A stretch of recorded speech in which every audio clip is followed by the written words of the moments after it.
चोरीच्या गुन्ह्याच्या तपासाच्या अनुषंगानं इस्पुर्ली पोलिसांनी करवीर तालुक्यातील म्हाळुंगी इथल्या शुभम अशोक पाटील आणि ओंकार रघुनाथ चौगुले, येवती इथला संग्राम जालिंदर लोंढे या तिघांना ताब्यात घेतलं।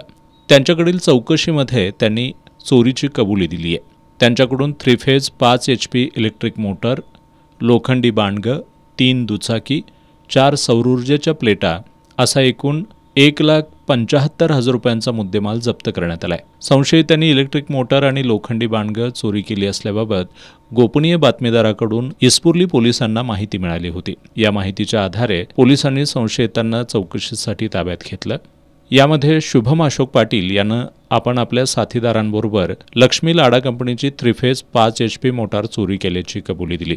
त्याच्याकडे अशा प्रकारच्या आणखी काही गुन्ह्यांबाबत विचारपूस करता त्यानं आणखी 3 दुचाकी, 4 सौरऊर्जेच्या प्लेटा आणि लोखंडी बांडगेची चोरी केल्याची कबुली दिली।